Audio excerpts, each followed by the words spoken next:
President set out, and ensuring that all those countries across the world will be part of this zero emissions revolution. Dr. Neil Hudson. Number 6, Mr. Speaker. Mr. Speaker, in the Glasgow Climate Pact, all parties agreed to phase down the use of coal.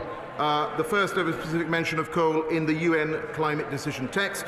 The global coal to clean power transition statement gained 77 signatures from countries, subnationals and organisations, and the Powering Past Coal Alliance grew to 165 members. Dr. Neil Hudson. Thank you, Mr. Speaker. Can I congratulate the President on his achievements at COP26? I welcome that we are moving away from the use of coal, and that should include new exploration for coal, both thermal and metallurgical coal.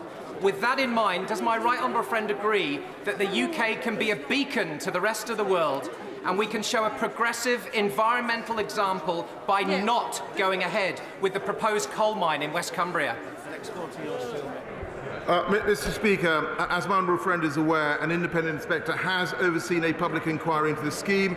A report is now being prepared and recommendations for ministers to consider. He'll understand that it's not appropriate for me to comment at this stage. However, more generally, I would say that the UK has shown leadership on coal, not least through the significant reduction of coal use over the past decade to generate our electricity. Tim Farrell. But the President it'd be entirely appropriate for him to comment on that and to intervene. It is a political decision to decide whether or not to go ahead with a new coal mine in Cumbria. Shouldn't he cancel it now? And shouldn't he instead invest in wind, hydro, marine and tidal energy that can be championed by Cumbrian businesses like Jilts, and invest in green jobs rather than dirty old-fashioned ones? Mr. Speaker, I thought the honourable gentleman liked independent processes, which is what's running now. Richard Bergen. Question number 1, Mr. Speaker.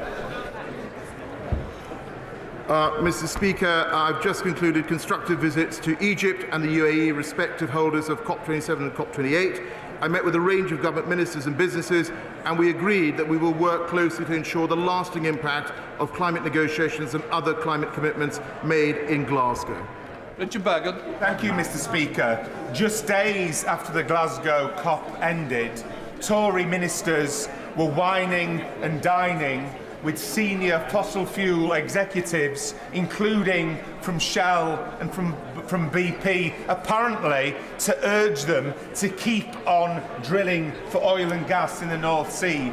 As COP President, doesn't he agree that instead of being in the pockets of fossil fuel giants, ministers should be following the United Nations call for an end to all new fossil fuel projects?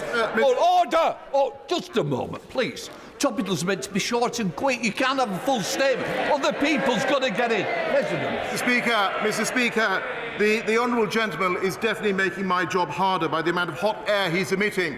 I wonder whether he's going to offset those emissions. Can I be very clear that we have a commitment to have a managed transition in our energy mix, and that's what we are doing? Caroline Ansell. Thank you, Mr. Speaker. Can I ask my right honourable friend if COP26's Clydebank Declaration for Green Shipping Corridors will set the course for more zero-emission shipping routes in the future, which is particularly significant to air quality for my constituents in Eastbourne and Willingdon, living alongside the busiest shipping lane in the world? Mr. Speaker, it certainly does. The declaration aims to support the establishment of at least 6 green corridors by the middle of this decade, whilst aiming to scale activity up in the following years. We definitely want to see more such green corridors in operation.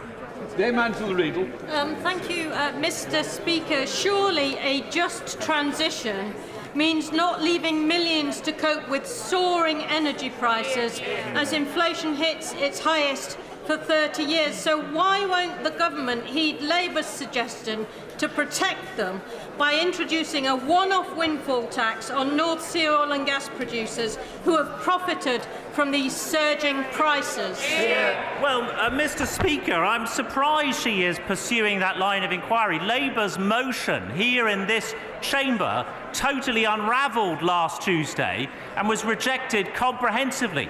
The government is taking action.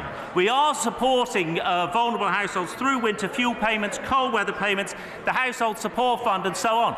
But the Labour proposal unravelled tragically last week, Mr. Speaker, as you saw. Mr. Speaker, My right honourable friend is well aware of my concern about deforestation in the Amazon. As he deals with the Brazilian government over the coming months, will he put pressure on them to make sure they not only keep their commitments at COP26, but also they stop the deforestation that's taking place, illegal deforestation now? Well, Mr. Speaker, my honourable friend raised a really important point. Of course, I will continue to work very closely with Brazil on the commitments that have been made to make sure that they're implemented. I will be speaking to Minister Leahy, the Environment Minister, in the coming weeks to reaffirm those commitments and our view that they should be followed through. Thank you, Mr. Speaker. With a million species at risk of extinction and deforestation accelerating across the globe, it's imperative that we limit global warming to 1.5 degrees to halt this catastrophic decline. So will the Minister now accept Labour's call for a net zero and nature test to align public spending and infrastructure decisions with our climate and nature commitments? Mr. Speaker, if he was indeed at COP26 or was following what was going on, he will have seen the huge commitment to protecting nature. And of course, we are also wanting to ensure that CBD 15 is a success. James Sunderland. Mr. Speaker, please could I ask the President how he reconciles his narrative between the global leadership required for COP26 and net zero with the acute reality that we still need to extract hydrocarbons, not least to keep energy costs down? Well, Mr. Speaker, I just say to the honourable gentleman, of course, as I've said earlier, we want to see an orderly transition to net zero in our energy mix, which includes oil and gas. But the answer to delivering net zero, keeping bills under control and ensuring security of supply is to continue to build out our world-leading offshore wind sector and invest in nuclear and hydrogen, as this government is doing. Anna McMorran. Thank you. The government has just upped the risk of climate-triggered wars in the coming decades from medium to high. Our planet is on fire, that this government is too busy fighting fires in Downing Street instead of showing leadership, slashing aid for climate-vulnerable communities, locking them into fossil fuel. How long till they stop being embroiled in their own scandals and realise we're embroiled in a climate scandal? Mr. Speaker, I just say to the honourable lady that the Prime Minister has been absolutely leading on this agenda for years. He's been leading for years. And I would just say that it was a Conservative government that had put in place net zero by 2050. And just have a look at the commitments under the current Prime Minister that we have made in terms of our NDC and our carbon budget 6. We are leading the world when it comes to going green. Mr. Speaker, the COP President will know that Teesside is the hydrogen capital of the UK, where we already produce more than 50% of our commercially viable hydrogen. So will he consider throwing his weight behind Redcar and Cleveland's bid to become home to the UK's first hydrogen village by 2025? Mr. Speaker, I thank him for that question, and he knows that we are cooperating very closely internationally and domestically on hydrogen. I think in terms of Redcar's bid, he is a passionate advocate for all things related to Redcar, and I think his message has been heard loud and clear by the government. Martin Doherty Hughes. 2 years ago, Together Energy was providing 350 jobs in my constituency, leading on innovation for small, medium-sized utility companies. Yesterday it went bust. While his Prime Minister and his Chancellor are missing in action, doing other stuff, can he tell me what his government and Ofgem are doing to support small, medium-sized utility companies delivering zero emissions and deliver jobs in my constituency? Mr. Speaker, I'm not going to take any lectures from the gentleman opposite. He knows very well that the government is. He knows very well that the government is working very closely with the sector. He knows that we put in place a price cap, and he knows that when it comes to jobs, this government is investing, and we want to see 2 million green jobs created over the coming decades. Claire Anderson.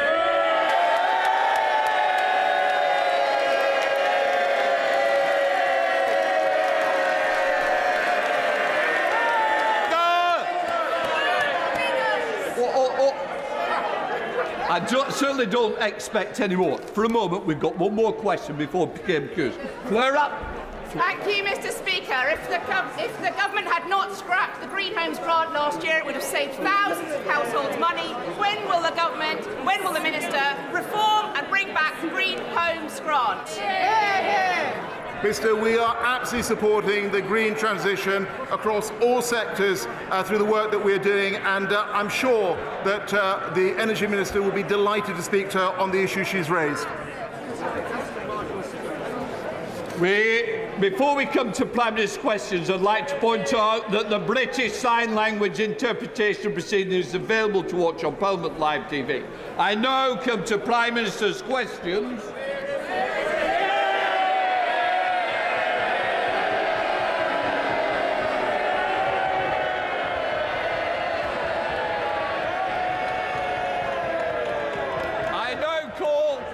Chamberlain. Question 1, Mr. Speaker. Prime Minister, question 1.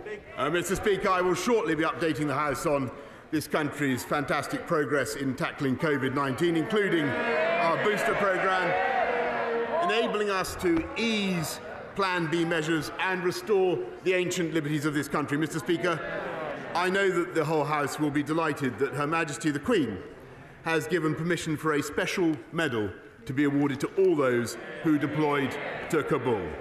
Operation Pitting saw our servicemen and women deliver the largest British evacuation since the Second World War. The whole country can be immensely proud of their service. Mr. Speaker, this morning I had meetings with ministerial colleagues and others. In addition to my duties in this House, I shall have further such meetings later today. Wendy Chin. Thank you, Mr. Speaker. Last year we were told by the Prime Minister there were no Downing Street parties. Then it turned out there were parties, but we were assured that no rules were broken. Last week we heard that rules may have been broken, but that he thought it was a work event. And now yesterday from the man who wrote the rules, it was, well, nobody told me what those rules were. Mr. Speaker, 5 weeks ago the people of North Shropshire were clear, and the people of North East Fife are being clear to me now. No matter the excuse, there is no excuse for taking the British people for fools. Will the Prime Minister agree it is now time for him to resign? No, Mr. Speaker, but what I can tell her is that, as I said to the House last week, I apologise sincerely for any misjudgments that were made, but she must contain her impatience, Mr. Speaker, and wait for the inquiry next week before she draws any of the conclusions that she's just asserted. John Burrow. Thank you, Mr. Speaker. Latest evidence and research shows that the UK is the most attractive country in the world amongst young people across the G20. Amid intense soft power competition from other countries, including China, can the Prime Minister assure me and other members of the British Council All-Party Group that the government will meet the British Council's funding requirements to ensure it doesn't have to close any more offices overseas and to ensure that it commits all its energy to retaining our top spot? Mr. Speaker, I entirely share my right honourable friend's enthusiasm for the British Council, which is a wonderful institution that we all love, and that's why we're providing through the FCDO £189 million of funding this year, a 27% increase, Mr. Speaker, in spite of all the difficulties this country is facing, 27% increase on the previous financial year. We've also provided a loan facility of up to £145 million to support all the wonderful work that the British Council does. We now come to the Leader of the Opposition, Keir Starmer. Thank you, Mr. Speaker. Can I start by warmly welcoming... Can I start... Here, listen to the Prime Minister. Can I just say, I expect people to listen to the Prime Minister. I certainly don't want the Leader of the Opposition shouted down. You might not like the day, but this is the day that we've got. Keir Starmer. Mr. Speaker, I'm not bothered. I assumed it was directed over here.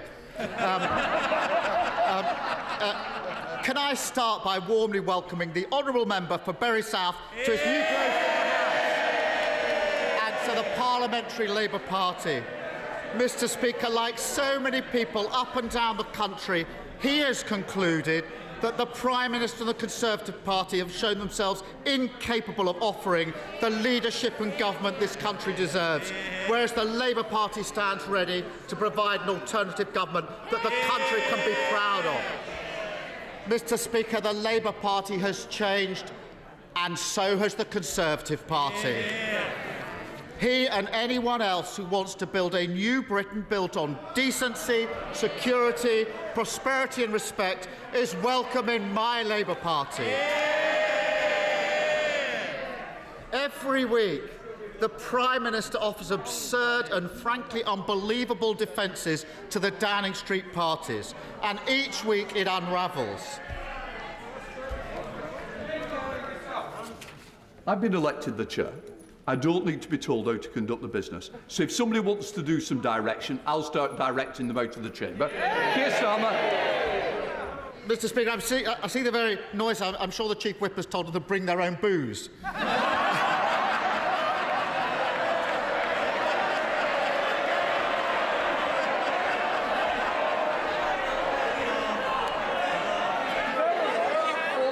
Order.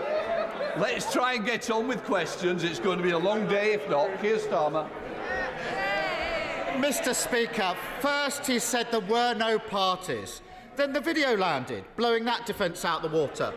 Next he said he was sickened and furious when he found out about the parties, until it turned out that he himself was at the Downing Street garden party.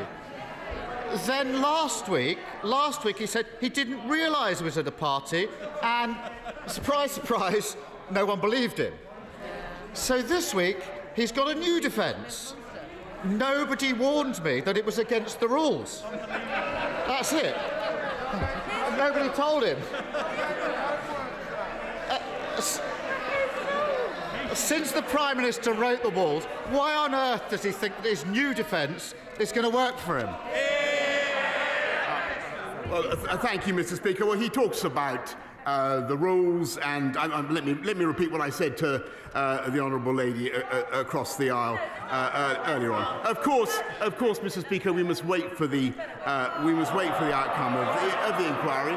But I renew what I've said, Mr. Speaker. But when it comes to his view, Nobody believes what you said. Can we have a little less? I want to hear this Prime Minister like I wanted to lead the opposition. I want the same courtesy from both sides. Prime Minister. Yeah. Well, Mr. Speaker, if we'd listened to the right honourable gentleman about COVID restrictions, which is the substance of his question, then, Mr. Speaker, we would still be, we would have been in lockdown after July. If this is the truth, if we'd listened to the Labour front bench in the run-up to Christmas and New Year, Mr. Speaker, we would have stayed in restrictions with huge damage to the economy.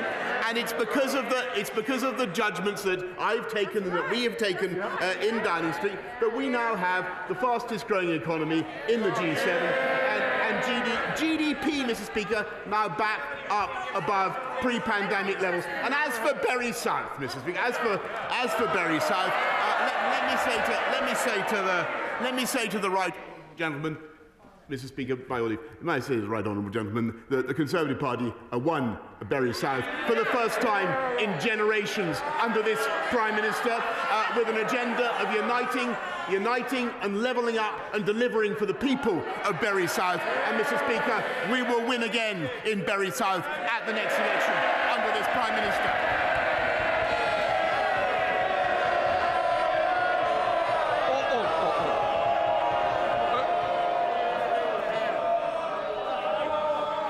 Look, it's important I want to hear both sides, and I don't want this continuous chant. Because if we do, there'll be less people on these benches, and the same on the other side. I expect both sides to be heard with courtesy.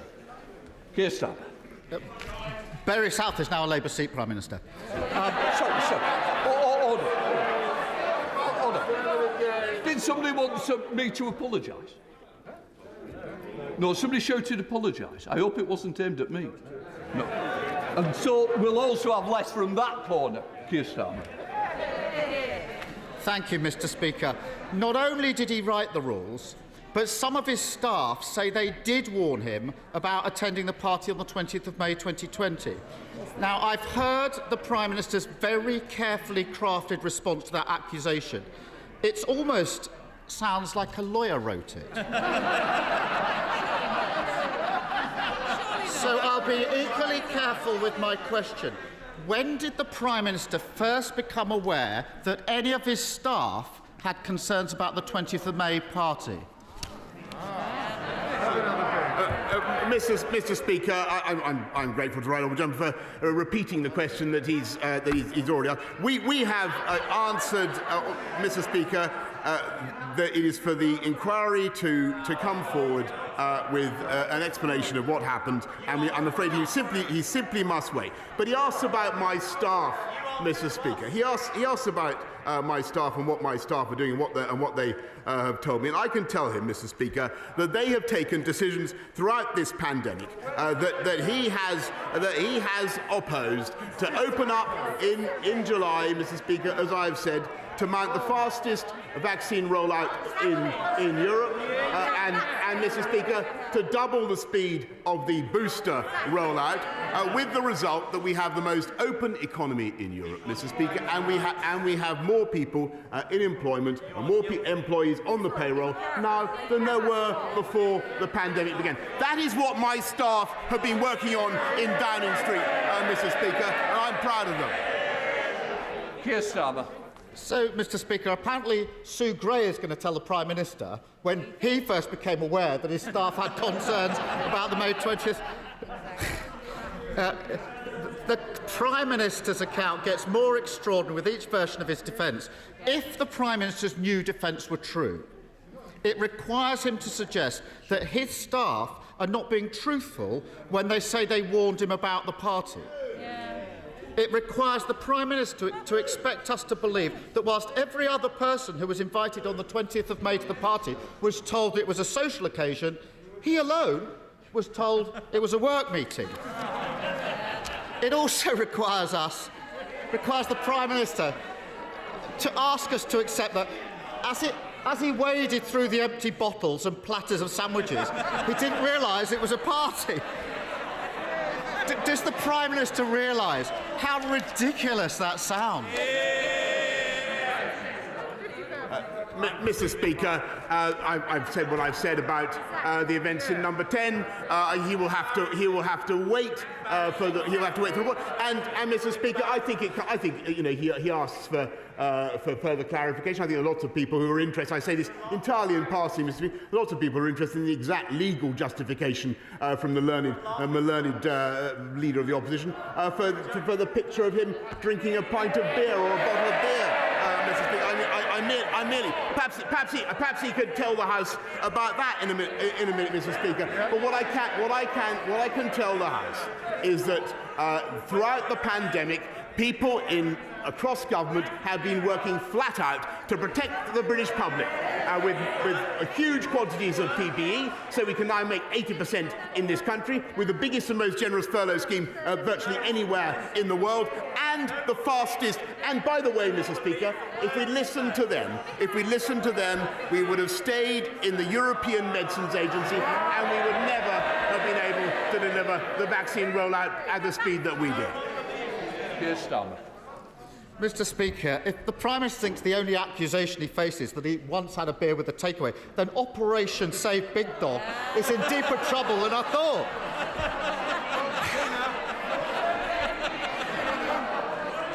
If a Prime Minister misleads Parliament, should they resign? So, Mr. Speaker, let's be absolutely clear. The Right Honourable Gentleman is continuing to ask a series of questions which he knows will be fully addressed by the inquiry. He is wasting this House's time. He's wasting the people's time, Mr. Speaker. He continues to be completely irrelevant, Mr. Speaker, because we have an inquiry. We have an inquiry, Mr. Speaker, and I'm not going to anticipate that inquiry any further. What I can tell him is that it is because of the judgments that were taken in Downing Street and because of the willingness of the British people to put trust, by the way, Mr. Speaker, in those judgments, to come forward in huge numbers to get vaccinated, which people did, and I thank them for it from the bottom of my heart. People did that because they listened to our messages, Mr. Speaker, and it's as a result of that that we now have the fastest growing economy in the G7 and youth unemployment, which he ought to care about, youth unemployment at a record low, Mr. Speaker. Starmer. Well, I know it's not going well, Prime Minister, but look on the bright side. At least the staff at number 10 know how to pack a suitcase. Mr. Speaker, last year, Her Majesty the Queen sat alone when she marked the passing of the man she'd been married to for 73 years. She followed the rules of the country that she leads. On the eve of that funeral, a suitcase was filled with booze and wheeled into Downing Street. A DJ played and staff partied late into the night. The Prime Minister has been forced to hand an apology to Her Majesty the Queen. Isn't he ashamed that he didn't hand in his resignation at the same time? Mr. Speaker, I understand why the right honourable gentleman continues to politicise issues. Sorry, Prime Minister. We normally would not, and quite rightly, mention the royal family. We don't get into discussions on the royal family. Well, in that case, Mr. Speaker, I must ask the right honourable gentleman to withdraw it. I've dealt with it. Keir Starmer. Keir Starmer, are you going to... Won't withdraw it. Order. Prime Minister, we don't want to go through that again. I'll make the decisions. The answer is that the next question I'm going back to Keir Starmer to ask his final question. Keir Starmer. Thank you, Mr. Speaker. Whilst the Prime Minister wastes energy defending the indefensible, people's energy bills are rocketing. Labour has a plan to deal with it. Axe VAT for everyone, provide extra support for the hardest hit, and pay for it with a one-off tax on oil and gas companies. A serious plan for a serious problem. What's the government offering? Nothing. Too distracted by their own chaos to do their job. While Labour was setting out plans to heat homes, he was buying a fridge to keep the party wine chilled. While we were setting out plans to keep bills down, he was planning parties. And while we were setting out plans to save jobs in the steel industry, he was trying to save just one job, his own. Doesn't the country deserve so much better than this out of touch, out of control, out of ideas, and soon to be out of office Prime Minister? Mr. Speaker, I'll tell you what this government has been doing to look after the people of this country throughout this pandemic and beyond. We have been cutting the cost of living, helping them with the living wage. We've been cutting taxes for people on low pay, Mr. Speaker. We've been increasing payments for people suffering the costs of fuel. Prime Minister, look after people. Can I just say to everyone in here, our constituents wants to hear the questions and the answers. The great British public, the members of this United Kingdom which you're representing, they need to hear. Please, let's hear the questions and answers. Prime Minister. Mr. Speaker, we will continue to look after people throughout this pandemic and beyond. But we've also, Mr. Speaker, been cutting crime by 10%, putting 11,000 more police officers already out on the street. Record home building last year, Mr. Speaker. More homes than at any time in the last 30 years. We are building 40 new hospitals, Mr. Speaker. Gigabit broadband has gone up from 9% coverage in our country to 65% already. And as I said already, I think 3 times or 4 times today, we have more people, more employees on the payroll now than before the pandemic began. And unemployment, youth unemployment, at a record low, Mr. Speaker. And when the history of this pandemic comes to be written, and the history of the Labour Party comes to be written, and believe me, they are history and will remain history, Mr. Speaker, it will show that we delivered while they dithered, and we vaccinated while they vacillated, Mr. Speaker.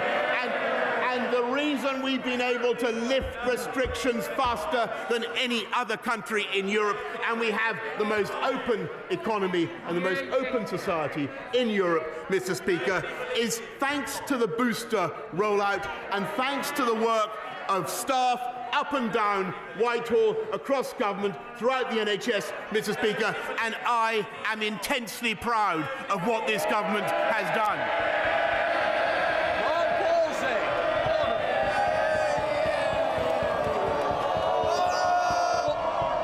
You'll get more if you let the questions come. Mark Palsy. Thank you, Mr. Speaker. Following on from the excellent news on the economy and jobs, the Prime Minister will remember my question to him last June about proposals for a Giga factory in Coventry. Last week, local councils granted outline planning permission to create 6,000 new skilled jobs, to secure many thousands of others, inject £2.5 billion into our local economy and level up across our region. With fast rising demand for greener and cleaner electric cars, may I ask him for his support to ensure the swift delivery of this vitally important project? I thank my honourable friend for campaigning for this wonderful project, and we are supporting the electric vehicle industry. We made another £350 million available through the Automotive Transformation Fund, on top of the £500 million commitment that we've already made in the 10-point plan. And I know that the campaign for Coventry Airport is an excellent one. I look forward to seeing how it develops. We now come to the leader of the SNP, Ian Blackford. Thank you, Mr. Speaker. This week was supposed to be Operation Save Big Dog, but it's quickly become Operation Dog's Dinner. Over the past few days, we've had more damaging revelations about Downing Street rulemaking, more evidence that Parliament has been misled, and an even longer list of ludicrous, absolutely ludicrous excuses from the Prime Minister. First he claimed there were no parties. Then he wasn't present.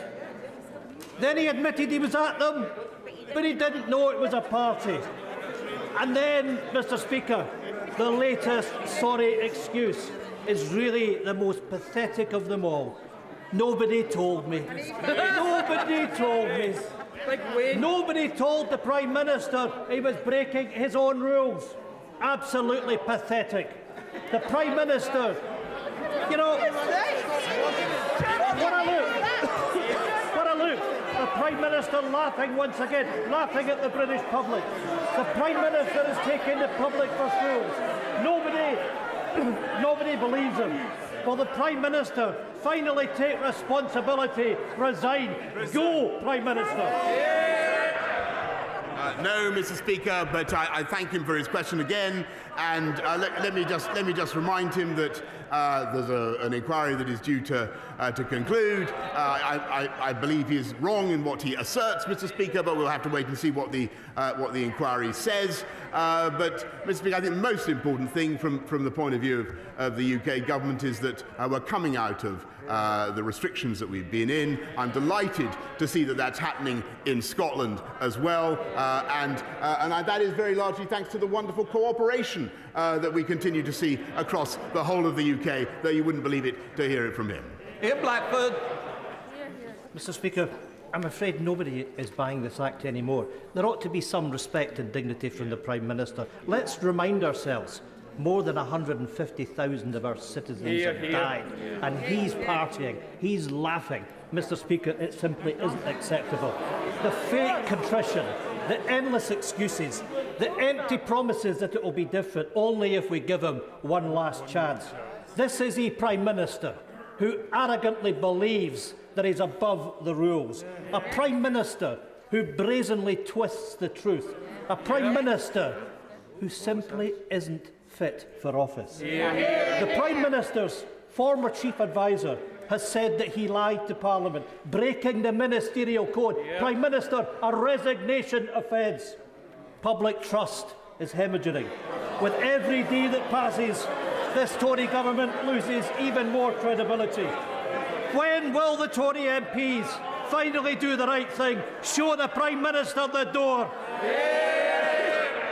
Mr. Speaker, I thank the right honourable gentleman, but I must say that I disagree with him, and I think that when you look at the levels of trust that the British people in Scotland, Wales, Northern Ireland, across the whole country have shown in government, that there is the single biggest index, Mr. Speaker, of that trust has been their willingness to come forward voluntarily, Mr. Speaker, unlike many other countries in the world, to get vaccinated on a scale not seen anywhere else in Europe. and that is because of our ability and the NHS's ability to persuade people that it's the right thing. It's a fantastic thing. And by the way, Mr. Speaker, it's also a tribute to the United Kingdom, because that vaccine rollout was a UK effort. Thank you, Mr. Speaker. When it comes to exporting, as you're well aware, file punches well above its weight. And the Prime Minister saw this when he visited BAE Systems' Factory of the Future in Lancashire last year. In addition, fantastic local businesses such as Helical Technologies, Tangerine Holdings and Nature's Aid are doing a great job for flying the flag for Lancashire globally. But I've also got many smaller businesses who are eager to get exporting into new markets. What steps is the Prime Minister taking to help file businesses make the most of Brexit and maximise export potential? Well, I thank him for championing. I thank him for what he's doing to champion trade with Latin America, and I've no doubt that businesses, small businesses such as Squire Hare, are eager to get into those new markets, and we will do everything that we can to help and support him in his efforts. Thank you, Mr. Speaker. As the cost of living crisis deepens, this government's priorities get ever more remote from my Kirkcaldy and Cowdenbeath constituency. Only this week, I learned a veteran in my constituency, James Scott, took his own life as a result of his struggle with mounting financial pressures. This is a government who are found to have acted unlawfully by the High Court over COVID contracts and now preparing to write off £4.3 billion allocated to those COVID schemes. Why can the UK government find billions of pounds for profiteers and fraudsters, but they can't find compassion to treat the people with dignity, lifting the benefits cap and reinstating the cut to universal credit? Well, first of all, Mr. Speaker, I want to say how sorry I am for what he's had to say about James Scott, and this government does as much as we can to support veterans, and that's why we published the Veterans Action Plan only the other day, Mr. Speaker. But what we're also doing is ensuring that we support people throughout this crisis. He mentions, and I've said in my answer to the right honourable gentleman, many of the steps that we're taking to protect people on low incomes, and we will continue to do more, Mr. Speaker. He attacks the contracts for PPE. Actually, I think it was an astonishing thing at great speed to be able to give this country 17 billion items of PPE, thanks to the efforts of people across Whitehall. Mr. Speaker, this country is now capable of producing 80% of our own PPE. Kate Griffiths. Thank you, Mr. Speaker. Shortly before Christmas, my constituent, Oliver Freckleton, was found at home having been stabbed to death on the eve of his 20th birthday. Yesterday, his heartbroken parents held their son's funeral. Oliver leaves behind a partner and a baby daughter, and 2 teenagers have been arrested for his murder. Now, this tragic event leaves behind a devastated family, friends, and a very worried community. I'm grateful for the work that Staffordshire Police is undertaking to tackle violent crime in my constituency, and the extra 149 additional police officers recruited is very welcome. But does the Prime Minister agree with me that a multi-stakeholder approach is vital to tackling crimes amongst our young people? And what can the government do to support not just the police, but schools, colleges and local authorities in working to address this issue? My honourable friend, first of all, I'm very sad to hear the news of the loss of her constituent, Oliver. And like so many victims of violent crime, the answer, as is the case with so many victims, the answer is not just policing, though that is vitally important, and that's why we're investing so massively in 20,000 more police officers and supporting them with toughening the law, Mr. Speaker. But it's also, as she rightly says, important to get all the institutions of the state to work together: schools, colleges, social services, and the health service, mental health service as well. Jessica Morton. Thank you very much, Mr. Speaker. Why is it so hard for this Prime Minister to admit that he made the rules, so he should know the rules and he should follow the rules? Everyone out there knows it's as simple as that. And if he had any shred of compassion for all those out there who've suffered through this, he'd go. Mr. Speaker, I entirely understand people's feelings, and I entirely support what she says about obeying the rules when you make the rules. She's completely right. On the other hand, I do urge her to wait, as I've said to the benches opposite, to wait until next week. Thank you, Mr. Speaker. The opposition have been told there's going to be an inquiry. They've visited every single question on one issue. Well, my constituents wants to get on with other things. In January 2021, the government estimated that at least 800 million will be released from the Dormant Assets Scheme extension. Does you agree with me that funding through a new community wealth fund will be a catalyst to level up the most left-behind communities, and the bill should include specific provision for a consultation on the scope, shape and nature of such a fund? Mr. Speaker, we certainly are legislating to, thank you very much, we will be legislating to expand the Dormant Assets Scheme to include new financial assets, which would unlock an estimated £880 million. We'll be considering how to spend the English portion of that, and the Community Wealth Fund that he proposes is certainly an option, and I thank him very much. Peter Grant. Thank you, Mr. Speaker. My constituent Anne has told me a friend saw the ambulance outside the house on the night Anne's husband died. She wasn't allowed to go into the house to comfort her friend. Anne's husband went to his rest in an almost empty building, while scores of his friends stood freezing outside. Anne went home to an empty house to grieve the rest of the day alone. My constituent Susan wasn't allowed to go in the ambulance or even follow the ambulance, blue light and all, after her husband had a heart attack. Other constituents had the heartbreaking realisation they weren't allowed to go into care homes to break the news in person to their relatives that someone else in the family had died. Mr. Speaker, in their words, not mine, in their words, the Prime Minister is a charlatan, a hypocrite and a liar. What will he now say to my constituents? Look, I know you're repeating what your constituents said. I want more moderate and temperate language. Prime Minister, you might just want to deal with the general question, certainly not the answer. I thank you, Mr. Speaker, and I want to repeat that I understand the feelings that he has relayed to me, as I said last week, and I sympathise very deeply with the feelings, and I understand why people feel as they do. And I thank people very much for everything they have done. I recognise the enormous sacrifice that people have made.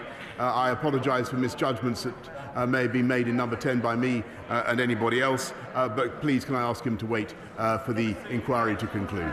Andrew Lower. Thank you, Mr. Speaker. I recently attended a debate held by my honourable friend for West Aberdeenshire and Kincardine seeking a central London memorial for the Photographic Reconnaissance Unit. And in it I referenced my Northampton South constituent, mosquito pilot, Mr. George Pritchard, who is 98 next week and is one of the last surviving members of the unit. Will the Prime Minister join my honourable friend, me and Mr. Pritchard in backing this fitting and needed memorial? I thank him very much, and I will certainly do what I can to support it, though, of course, as he knows, the memorial to George Pritchard, though, as he knows, this is a matter for local authorities. What this House and what this government can certainly do is ensure that memorials are not desecrated, as they have been across this country, and make sure that we support legislation that penalises those who indulge in such desecration, Mrs. Dame Diana Johnson. Thank you, Mr. Speaker. Mr. Speaker, when a Prime Minister is spending his time trying to convince the great British public that he's actually stupid rather than dishonest, isn't it time that he goes now? Mr. Speaker, I think that was a question for you rather than me, but I'm not. Look, I've made my point. I think that the British public have responded to what this government has had to say in the most eloquent way possible. They have beaten COVID so far, Mr. Speaker. They have helped to defeat COVID so far, Mr. Speaker, with the steps they have taken by getting vaccinated and implementing Plan B, and I thank them. Just for the Prime Minister, for the record, it's not the Speaker's questions. Sir Robert Goodall. Our armed forces have earned the respect and admiration of our nation, not least during the pandemic. On Remembrance Sunday, we commemorate their sacrifices, but on Armed Forces Day, on the 25th of June, we will celebrate all that is amazing about our Army, Navy and Air Force. In a normal year, we get about 20,000 people at the event in Scarborough, but this year, we will finally host, after twice being postponed, National Armed Forces Day. Yeah. Will the Prime Minister pull out all the stops on land, sea and air to make this truly an event to remember? Well, Mr. Speaker, I have no doubt that Armed Forces Day will be absolutely spectacular across the country, and that Scarborough will make a terrific contribution and a notable contribution as well. Williams. Thank you, Mr. Speaker. Last April, I asked the Prime Minister if he agreed with the principle that politicians shouldn't lie. He replied that he concurred with the basic principle that the honourable gentleman has just enunciated. Would he like to amend the record?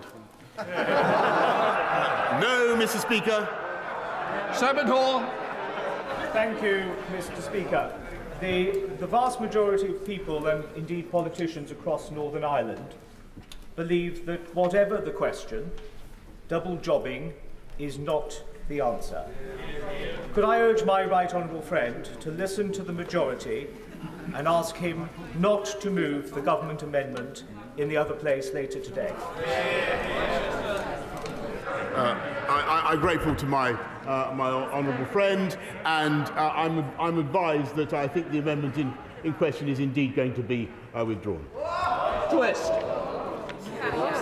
Mr. Speaker, my constituents are rightly angry at the Prime Minister's behaviour. But while Downing Street fights to save his political life, people across the North East are worrying about rising food and energy bills, rising unemployment and rising levels of child poverty. He talks about levelling up, but my constituents are seeing opportunities cut. Does the Prime Minister agree with me that his government has failed and it's time for him to go? No, Mr. Speaker, I really don't agree with her, and I don't think she could have been following anything that's being said this afternoon. We have unemployment falling to near record lows, Mr. Speaker, and we have job vacancies. We have job vacancies at record highs, Mr. Speaker. That's what Conservative governments do. They create jobs and they get the economy moving. David Davis. Thank you, Mr. Speaker. Like many on these benches, I spent weeks and months defending the Prime Minister against often angry constituents. I reminded them of his success in delivering Brexit and on the vaccine and many other things. But I expect my leaders to shoulder the responsibility for the actions they take. Yesterday, he did the opposite of that. So I'll remind him of a quotation altogether too familiar to him, of Leo Amery to Neville Chamberlain. You have sat there too long for all the good you have done. In the name of God, go.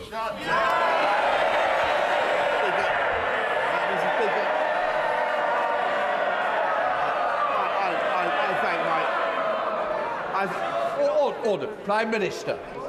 I must say to the right honourable gentleman, I don't know what he's talking about, but what I can tell him, I don't know what quotation he's alluding to that he's referring. But what I can tell him is that I think I've told this House repeatedly throughout this pandemic, I take full responsibility for everything done in this government and throughout the pandemic. Stephen Kinnock. Does the Prime Minister agree with the Leader of the House that the Leader of the Scottish Conservatives is a lightweight? Mr. Speaker, the Conservative approach to the Union is one that I think is right for our country. We want to keep it together, and I think Conservatives in Scotland do an excellent job, and that's why their stout defiance, their stout defence of the Union was repaid at the last election, and Labour, Mr. Speaker, is increasingly endangering our Union. Clayton Drummond. Mr. Speaker, and many people last week welcomed the 5-year moratorium on smart motorways. However, the M27 is due to be open as a smart motorway in a couple of months. What reassurance can my right honourable friend give my constituents in Meon Valley and others in the rest of South Hampshire that the M27 will be safe and give them confidence to use it? I thank her very much, and I can assure her that we're well aware of the risks associated with the smart motorway scheme. I know that my right honourable friend, the Secretary of State for Transport, is looking at it right now. We now come to the Prime Minister's COVID-19 statement. I now call the Prime Minister. Thank you. Mr. Speaker, with permission, I will make a statement on our progress against Omicron. Prime Minister, just let the room clear a little bit. Order. Can we please leave quickly and quietly? What a day.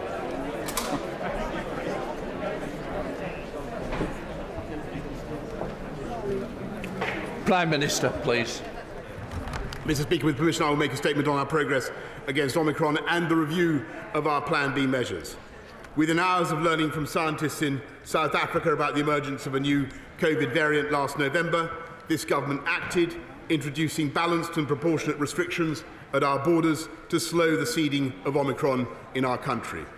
As we learned more about this highly transmissible new variant, we implemented the Plan B measures we had prepared precisely in case our situation deteriorated, encouraging people to change their behaviour to slow the spread of the virus and buying crucial time to get boosters into arms. We made the big call to refocus our National Health Service, necessarily requiring the difficult postponement of many other appointments so that we could double the speed of the booster programme. And thanks to the extraordinary efforts of our NHS and its volunteers, we delivered the fastest booster programme in Europe, reaching half our population before any other European country, with more than 36 million boosters now in arms across the UK, including more than 90% of all over 60s in England. And taking a balanced approach, we resisted calls from others to shut down our country all over again. Many nations across Europe have endured further winter lockdowns. Many have seen hospitality curfews and nightclubs closed, capacity limits at sports stadiums, the return of social distancing, and in some places, Christmas and New Year as good as cancelled. But this government took a different path. We kept England open, and we supported those businesses which faced reduced demand because of the response to Plan B measures. And while we must continue to remain cautious, the data are showing that time and again this government got the toughest decisions right. Today's latest ONS data show clearly that infection levels are falling in England, and while there are some places where cases are likely to continue rising, including in primary schools, our scientists believe it is likely that the Omicron wave has now peaked nationally. There remain, of course, significant pressures on the NHS across our country, and especially in the North East and North West. But hospital admissions, which were doubling every 9 days just 2 weeks ago, have now stabilised, with admissions in London even falling, and the numbers in intensive care not only remain low, but are actually also falling. So, this morning, the Cabinet concluded that because of the extraordinary booster campaign, together with the way the public have responded to the Plan B measures, we can return to Plan A in England and allow Plan B regulations to expire.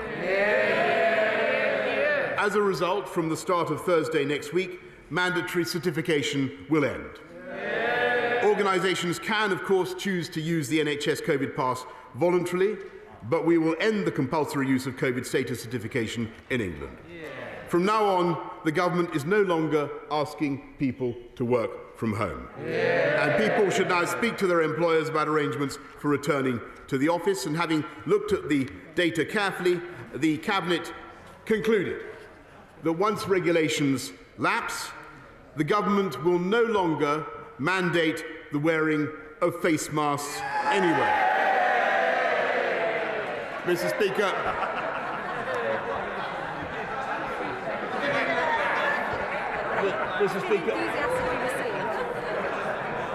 Mr. Speaker, from tomorrow we will no longer require face masks in classrooms, and the Department for Education will shortly remove national guidance on their use in communal areas. In the country at large, we will continue to suggest the use of face coverings in enclosed or crowded spaces, particularly when you come into contact with people you don't normally meet, but we will trust the judgment of the British people. and no longer criminalise anyone who chooses not to wear one. The government will also ease restrictions further on visits to care homes, and my right honourable friend, the Secretary of State for Health and Social Care, will set out plans in the coming days. Mr. Speaker, as we return to Plan A, the House will know that some measures still remain, including those on self-isolation. In particular, it is still a legal requirement for those who have tested positive for COVID to self-isolate. On Monday, we reduced the isolation period to 5 full days with 2 negative tests, and there will soon come a time when we can remove the legal requirement to self-isolate altogether, just as we don't place legal obligations on people to isolate if they have flu. As COVID becomes endemic, we will need to replace legal requirements with advice and guidance, urging people with the virus to be careful and considerate of others. The self-isolation regulations expire on the 24th of March, at which point I very much expect not to renew them. Indeed, were the data to allow, I would like to seek a vote in this House to bring that date forwards. In advance of that, we will set out our long-term strategy for living with COVID-19, explaining how we hope and intend to protect our liberty and avoid restrictions in future by relying instead on medical advances, especially the vaccines, which have already saved so many lives. But to make that possible, we must all remain cautious during these last weeks of winter. When there are still over 16,000 people in hospital in England alone, the pandemic is not over. And Mr. Speaker, make no mistake, Omicron is not a mild disease for everyone, especially if you're not vaccinated. Just look at the numbers in intensive care in other countries where vaccination rates are far lower. Indeed, from our NHS data, we know that around 90% of people in intensive care are not boosted. So I urge members across the House to do everything possible to encourage any remaining constituents who have not done so to get boosted now.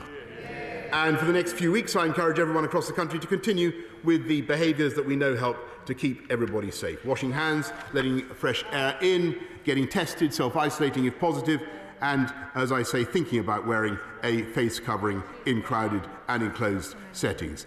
Mr. Speaker, Omicron tested us just as Alpha and Delta did before. But let's remember some of what we've achieved. We were the first nation in the world to administer a vaccine.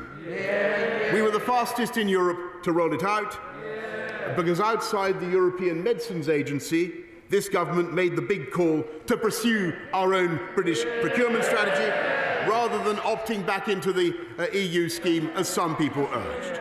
We created a world-beating testing programme, the largest in Europe, Mr. Speaker, and procured the most antivirals of any country in Europe too, because this government made the big call to invest early in lateral flow tests and in cutting-edge drugs to protect the most vulnerable. We've delivered the fastest booster campaign in Europe, and we are the first to emerge from the Omicron wave, because the government made the big call to focus on our NHS and to refocus our activity and lead that campaign to get boosted now. And that's why we've retained the most open economy and society anywhere across the European continent and the fastest growing economy in the G7. Because we made that tough decision to open up last summer when others said that we shouldn't, and to keep things open over the winter when others wanted them shut, Mr. Speaker. This week, the World Health Organization said that while the global situation remains challenging, the United Kingdom can start to see the light at the end of the tunnel. And, Mr. Speaker, this is no accident of history. Exactly. Confronted by the nation's biggest challenge since the Second World War and the worst pandemic since 1918, any government would get some things wrong, but this government got the big things right, Mr. Speaker, and I commend this statement to the House. Keir Starmer. Thank you, Mr. Speaker, and I thank the Prime Minister for advance sight of his statement. Throughout the pandemic, the British public have made enormous sacrifices to limit the spread of the virus, staying at home, social distancing, and, unlike the Prime Minister, cancelling parties. I would like to thank everybody who has followed the rules. I'd like to thank the NHS staff and volunteers who've rolled out the booster jab. the Labour Party does not want to see restrictions in place any longer than necessary. We will support the relaxation of Plan B as long as the science says that it is safe. So can the Prime Minister share the scientific evidence behind his decision and reassure the public that he's acting to protect their health, not just his job? The 438 deaths recorded yesterday are a solemn reminder that this pandemic is not over. We need to remain vigilant, learn the lessons from the government's mistakes. With new variants highly likely, we must have a robust plan to live well with COVID. So where is it? He's too distracted to do the job. And it's not just the Prime Minister who's letting us down. Where's the Health Secretary's plan to prepare for another wave of infections? Why isn't the Chancellor working with British manufacturers to shore up our domestic supplies of tests? Where is the Foreign Secretary's plan to help vaccinate the world? They're all too busy plotting their leadership campaigns to keep the public safe. While the Conservative Party tear themselves apart, jostling for position, looking inward, the Labour Party is focused on the national interest, filling their void. We have a plan that the Prime Minister doesn't. We would train and retain a reserve army of volunteer vaccinators. We will build a supply of test kits made in Britain to protect us from global shortages. We would raise statutory sick pay and make all workers eligible, keep schools open by improving ventilation, break the endless cycle of new variants by playing our part in vaccinating the world. We would produce a roadmap for decision-making to ensure efficient action when it's demanded.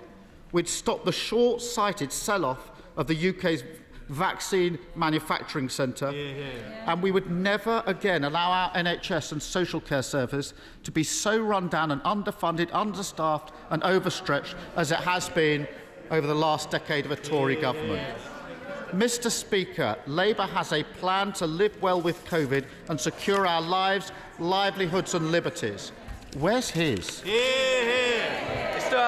Well, Mr. Speaker, I'd be happy to share the scientific advice on which we've taken this decision, of course, and he conceded it's there for everybody to consult. But he asks about our testing abilities, Mr. Speaker. We're conducting about 1.25 million tests a day. We have the biggest capability to do tests of any country in Europe. We've built, as I promised the House, Mr. Speaker, and he attacked me at the time, I said, well, we have a world-beating testing industry, a massive diagnostics facility, which we never had before. He attacks the government over the distribution of vaccines to the rest of the world. We've already done 30 million. We'll do 100 million by June, Mr. Speaker, and 2.5 billion AstraZeneca vaccines have been distributed around the world, thanks to the deal the UK government did with AstraZeneca, so that those vaccines are distributed at cost price. He talks about funding the NHS. That party, Mr. Speaker, voted against the funding that we're going to need to clear the COVID backlogs and fund our NHS. Mr. Speaker, throughout this pandemic, he has been absolutely shameless in veering from one position to the next, and he has been wrong. He has been wrong about virtually every single important decision. He was wrong about keeping schools open, Mr. Speaker. Do you remember he consistently refused to say that they were safe because of what his paymasters in the union were telling him?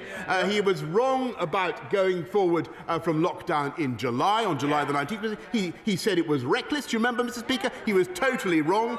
He was wrong about, the Labour front bench were wrong about going through Christmas and New Year with Plan B, as we did. They said we needed a roadmap back to lockdown. He did. That guy did. Oh no, wait, it was Ashwin. Maybe it was you. That guy. They said they wanted a roadmap back to lockdown, Mr. Speaker. At every step, and above all, Mr. Speaker, they tried to undermine the vaccine task force and to say that you could not spend money They said you should not be spending £675,000 of taxpayers' money on outreach to vaccine-hesitant groups. That's their idea of priority spending, Mr. Speaker. He has been, it's been absolutely miserable listening to the opposite bench because they have had nothing useful to say. They have flip-flopped opportunistically from one position to the other. And, Mr. Speaker, did you get any idea from what he said just now whether or not he supports what we're doing? No. So he does support it. Okay, he supports it this week, Mr. Speaker. But what you can be certain of, Mr. Speaker, is that if he thinks that there's any political opportunity in opposing it next week, he won't hesitate to do so. He's been Captain Hindsight throughout, Mr. Speaker. Captain Hindsight, and he's had absolutely nothing useful to say or to contribute. Theresa May. Thank you, Mr. Speaker. I refer the House to my entry in the Members' Register. Can I say to my right honourable friend that many of my constituents work in the aviation sector? I welcome the announcement he's made about Plan B restrictions today, but I note he made no reference to the tests that are still required for people coming into England. If we're going to learn to live with COVID, we need to facilitate travel. So will he take this opportunity to announce that when Plan B restrictions are removed next week, the government also make it clear that there will be no test requirements for anybody entering England who is fully vaccinated? I thank my right honourable friend. We're certainly reviewing the testing arrangements for travel, and my right honourable friend, the Secretary of State for Health, will be making a statement in the next few days on that, Mr. Speaker. But I think it's very important that everybody in the country understands that getting your booster, wherever you want to go in the world, getting your booster is going to be a pretty crucial thing to do. We now come to Ian Blackford. Thank you, Mr. Speaker, and I thank the Prime Minister for advance sight of his statement. We're all grateful that the data suggests that we've turned a corner in the Omicron wave, and that the success of the vaccination programme in particular gives us cause to be hopeful in the months ahead. But though declining, the level of infection is still undoubtedly high, and the NHS remains under pressure. That is why caution is the key, rather than the PM strategy of throwing caution to the wind. Baseline measures of face coverings and indoor public places and working from home where possible, which Scotland still has in place throughout, are extremely important in the weeks ahead, as is the guidance on lateral flow test. So will the Prime Minister guarantee, and maybe if he can come off his phone because this is important, so will the Prime Minister guarantee that lateral flow tests will remain free as they are required and put to bed speculation that they will be removed free at the point of need? But, Mr. Speaker, while the data gives us cause to be optimistic, the real problem for the Prime Minister is that no matter what the data has said today, he had no choice but to throw caution to the wind. The pathetic and unbelievable excuses that he doesn't know his own rules have left the Prime Minister weak. The Prime Minister is unable to lead on this issue or on any other, and the public can't trust a single word that the Prime Minister says. Any shred of credibility has gone. In a global pandemic, which is what the World Health Organization is cautioning, is nowhere near over, and during which new variants are likely to emerge, it is deeply concerning that we have a Prime Minister like this at the helm who simply is not fit to lead. And even though, thankfully, the figures give us cause to be hopeful, it's clear that the Prime Minister cannot carry on when his credibility has all gone. Prime Minister. Well, Mr. Speaker, I repeat the points I made earlier on to the right honourable gentleman, and I think that the whole effort, the reason we're in the state that we are, is because of the immense cooperation there's been across the whole of the UK. He talks about testing, and of course we'll keep lateral flow tests free for as long as is necessary. But testing has been a fantastic example of union collaboration. I've seen for myself and tests being done being assessed in Glasgow that were coming from people in Sussex. It's been I've seen the work of the UK Armed Services helping people across the whole of the UK to move people who needed treatment to wherever. It has been a fantastic example of union collaboration. I hope he bears that in mind. Absolutely. We now come to the Chair of the Select Committee, Jeremy Hunt. Thank you, Mr. Speaker. At the height of the first wave, this government had the courage to pre-order 400 million doses of vaccine without even knowing if they worked, and that has laid the foundations for us having the best vaccine programme of any large country. So I welcome today's announcement. It won't surprise the Prime Minister, though, if I draw his attention to the fact that NHS doctors and nurses are absolutely shattered. He will have seen this week that 1 in 6 doctors say that they have had near misses or harmed patients because of exhaustion. So if he doesn't want to accept the Select Committee's recommendations to address the workforce crisis, what will he do to give hope to our brilliant frontline staff? First of all, Mr. Speaker, I want to, my right honourable friend has a great deal of expertise in this matter. I want to thank everybody in the NHS, all staff, frontline and all staff for what they've been doing. And I know he's right of what he says about how tired people are. They're exhausted, Mr. Speaker, but they're also working heroically and doing an incredible job. And it's because there are 17,000 COVID cases that, as I said, we've got to remain cautious. In spite of what the general opposite was saying, we do need to remain cautious, and we need to make sure that we continue to recruit for our amazing NHS. There are now 44,000 more healthcare professionals, Mr. Speaker, than there were in 2020, and that's as a result of the recruitment by this government. Thank you, Mr. Speaker. We know that the vaccine still remains one of the best defences against this virus, but over the past month we have seen a slowing in the booster vaccination rate. So can the Prime Minister update the House as to when he expects a completion date for the booster vaccination, but also can he set out a plan as to how he is going to encourage take-up of the vaccination among certain groups, particularly young people? Prime Minister, she makes an incredibly important point, and I'm grateful to her, because there is a job of work for all of us to do in reaching out to groups who and it's, at the moment it's not actually hesitancy, it's more apathy that's the problem. It's because Omicron is seen wrongly to be a mild disease, that people are not getting the vaccine in the way that they might. And we need to break down that apathy with those groups, and we're doing everything we can to do that. The numbers are rising the whole time, but we want them to rise faster. Andrew Lutz. Thank you, Mr. Speaker. You would think that today of all days, opposition benches could be delighted for our great United Kingdom. Delighted that legal restrictions could come to an end soon. Delighted about the amazing vaccine rollout, and delighted about the strength of our economy. All a superb team effort led by my right honourable friend. But can he reassure me that in the work that looks post-fact, that he will very carefully assess the lockdown impact on people having babies, and in particular those who are separated from their partners, who are unable to take part in the birth experience with them, which is so vital for giving every baby the best start for life. Prime Minister.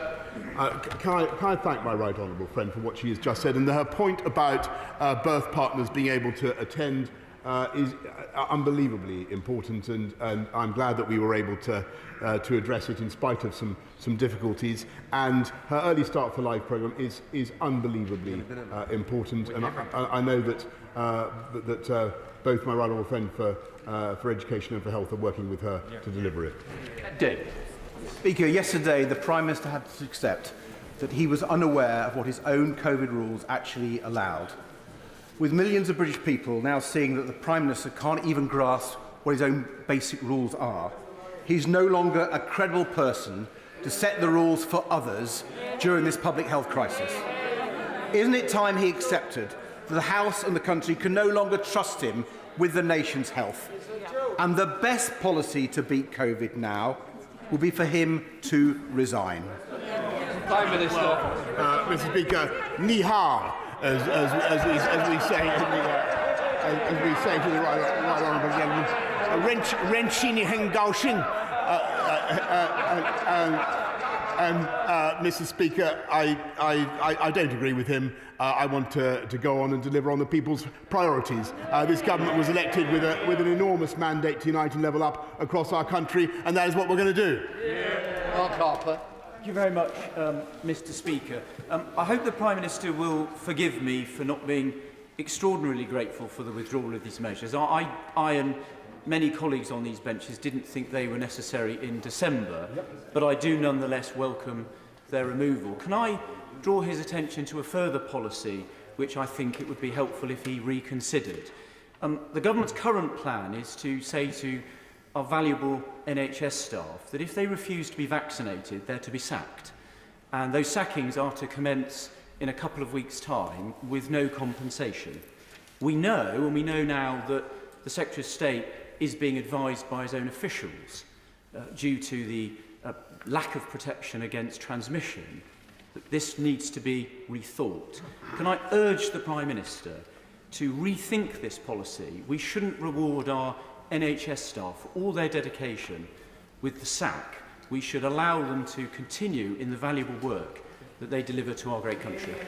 Minister. I thank him very much, and I respect very much the points of view that he's put across consistently throughout this pandemic. And it's been very important that we've had a voice speaking up for freedom in the way that he has. But I have to think also of those who will be at the bedside of elderly and vulnerable people who are dying of nosocomially acquired COVID, and their feelings about our failure to get vaccination rates up high enough within the NHS. And it's a very, very grim problem, as I'm sure he can understand, Mr. Speaker. And nobody wants to have compulsory vaccination, but since the policy was announced, rates of vaccination within the NHS have gone up notably, and that's a positive thing.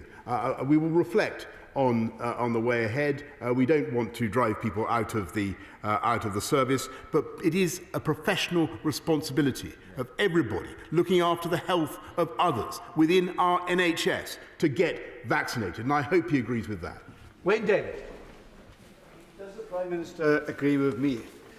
But unlike someone who attended Bring Your Own Booze parties, the Welsh First Minister Mark Drakeford has behaved with decency and integrity throughout this entire pandemic. It's certainly been, I think the collaboration across England, Scotland, Wales, Northern Ireland has been exemplary, and I've enjoyed working with our partners and continue to do so. Edward Tibbs.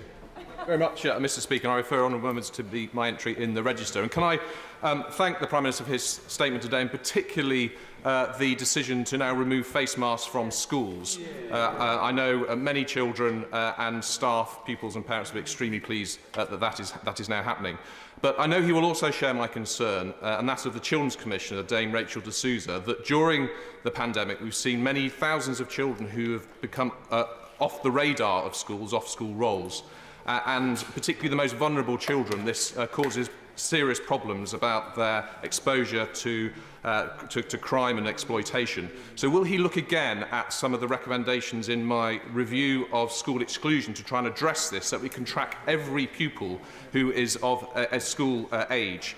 Because we should have as a basic principle knowing that every child is in school, where they're in school, and what their future is to be. Yeah, Mr. Speaker, my honourable friend is an expert in this, and he's spot on in what he says. I don't want to see excluded kids being locked in a cycle of ever-growing deprivation.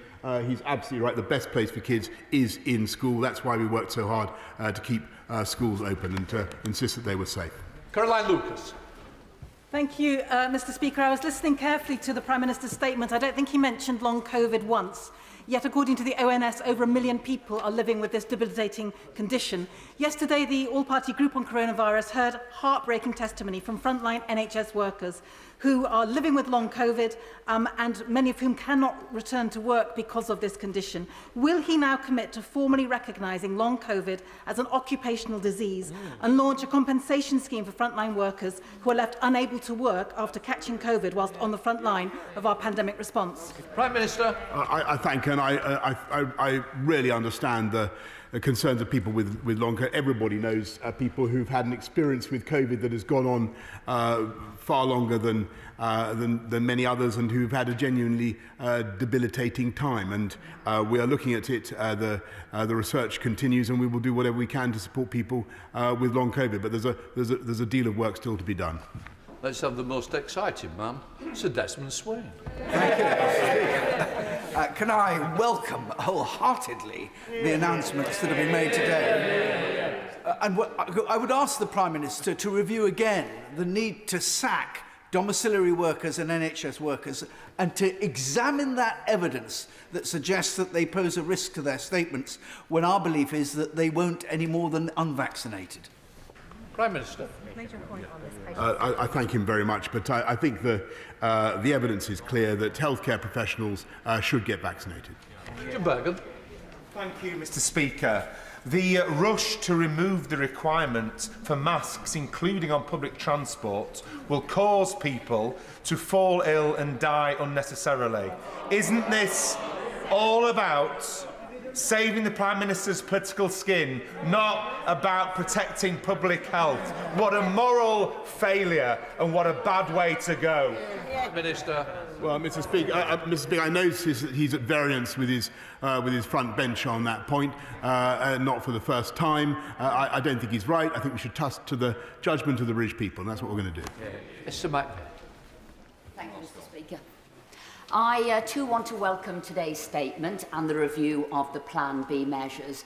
And like colleagues here on this side of the House, I too want to question on behalf of the 100,000 NHS workers the mandatory vaccination, given the Chief Medical Officer told MPs that vaccinations had a minimal impact on transmission. Isn't it the case now there is no reason at all for mandatory vaccinations for care workers and NHS staff? Over the last 2 years, these people have worked tirelessly on the front line, and we have clapped these key workers. Can the Prime Minister now make sure that he doesn't sack them? It is utterly unjustifiable. Prime Minister. I understand her point, but I must say that the NHS fully supports the policy because of out of considerations for patient safety. And I would just repeat what I've said to several members. I really think it's the duty of healthcare professionals to get vaccinated. Adam Keza. Thank you, Mr. Speaker. After he called for the Prime Minister's resignation over Partygate, the branch manager of the Scottish Conservatives was referred to as a lightweight by the Leader of the House. I simply ask, how does the Prime Minister think he can maintain his position and continue to issue rules and advice on COVID when he can't follow the rules himself? At some point you do. Mr. Speaker, I don't agree with her with the greatest respect, and she will have to wait to see whenever the inquiry concludes. But Mr. Speaker, I think that the work on rules and guidance, which we've done together with our friends and partners in the Scottish administration, has been exemplary, and it's helped this whole country to come out of COVID faster than any other European country. Siobhan Bailey. Thank you, Mr. Speaker. I welcome my right honourable friend's statement today, particularly about masks, and I hope they never ever return in our schools. But sadly, it felt to many of us that were concerned about the Plan B measures that there was no learning from the last 2 years, and we've had the impact on businesses, including my beloved wedding sector, has been quite serious, with fears about the next winter already affecting bookings. Will my right honourable friend confirm that we're learning from facts and not just models to give confidence that our response to the next variant, because it will come, will be assessed accordingly? Yes, Mr. Speaker, and if she wants to look at other European countries, I share her enthusiasm for the weddings industry and business. It's a fantastically important business, a massive employer in our country. But other European countries, I hesitate to make this point again, Mr. Speaker, have been in a far worse state when it comes to the closures and the restrictions they've been forced to impose. I'm thrilled that we've been able to open up in the way that we have and get people married in the style and pomp that they want. Murray Rimmer. Thank you, Mr. Speaker. Mr. Speaker, Prime Minister, there is a group of vulnerable people who are not able to receive the booster. They've inquired through the CCGs, the doctors, NHS England. There is a blockage in the system. They've had 3 injections, but the 3rd one doesn't count as a booster. And they were told they'd get the 4th, but they cannot access it. Please intervene and get people talking to unblock this.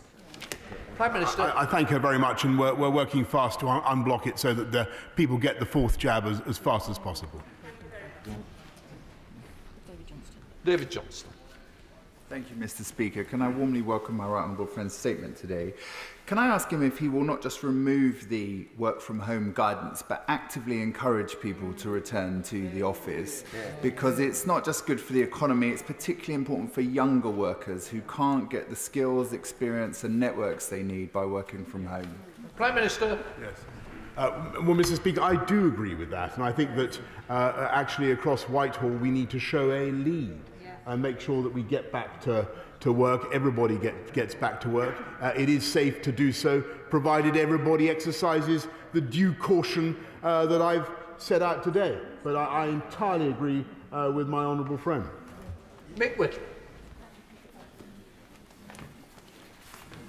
Thank you, Mr. Speaker.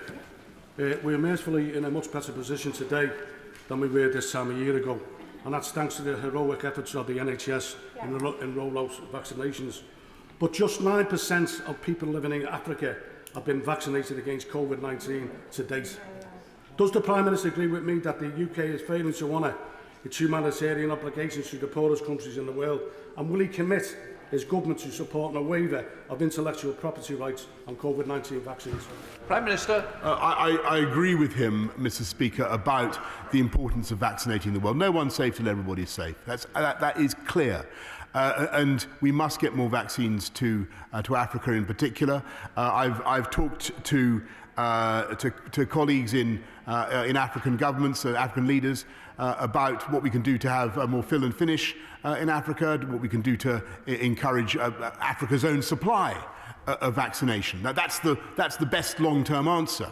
But what we need to do in the meantime is donate our vaccines, which is what we're doing. The UK is donating 100 million, as I told the House earlier, by June, but also to continue the rollout of the AstraZeneca jab, which, don't forget, has basically been underwritten by the British state in the sense that it is delivered at cost, thanks to the deal that we did. And that's in addition to the £548 million that we've given to COVAX and the investment in Gavi as well. So the UK, I think, has a proud record on vaccinating the world, but there is clearly much, much more that the world needs to do, and I agree with him about that. Right.